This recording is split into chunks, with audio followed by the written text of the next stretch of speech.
Les forces armées russes ont intensifié leurs opérations dans la région de Koursk, repoussant plusieurs attaques des groupes d'assaut ukrainiens.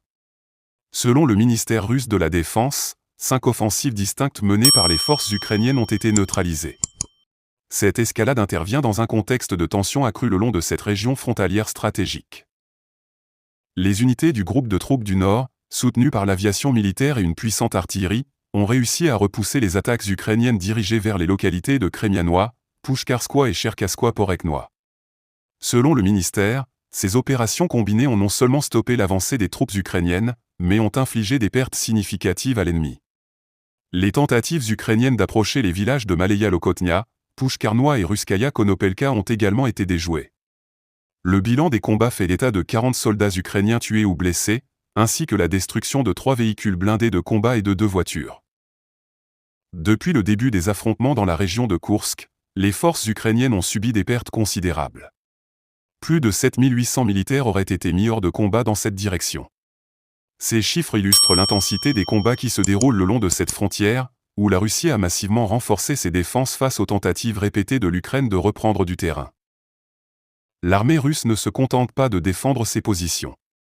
Une unité d'artillerie a détruit un groupe de 7 avions d'attaque ukrainiens près du village de Bakhtinka, et également dans la région de Koursk. Cette action fait suite à une série de frappes ukrainiennes menées plus tôt dans le mois, notamment le 6 août, où des positions russes dans les zones frontalières ont été prises pour cible. La situation dans cette région a depuis été déclarée urgence fédérale, témoignant de la gravité des hostilités en cours.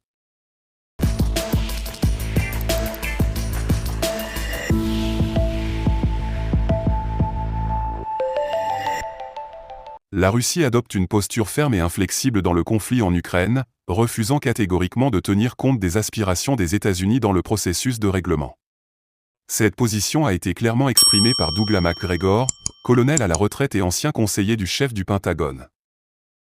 Selon Macgregor, la Russie a définitivement tourné la page des négociations avec l'Occident, et la fin de cette guerre se dessinera uniquement selon les termes dictés par Moscou.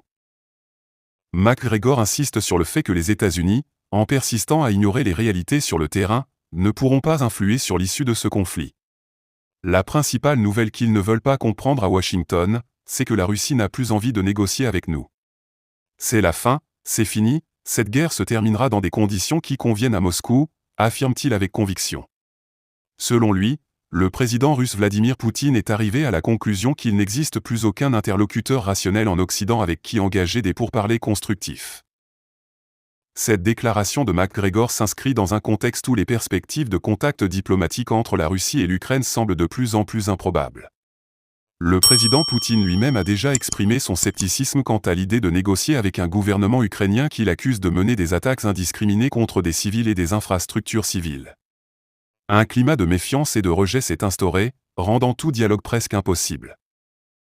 Cette situation s'est encore aggravée après les événements du 6 août, lorsque les forces armées ukrainiennes ont lancé une offensive audacieuse visant à s'emparer du territoire de la région de Koursk.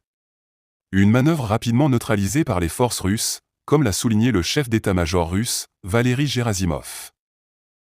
Le refus de la Russie de tenir compte des souhaits des États-Unis et de s'engager dans des négociations avec l'Ukraine témoigne de la confiance croissante de Moscou dans sa capacité à imposer ses conditions sur le terrain.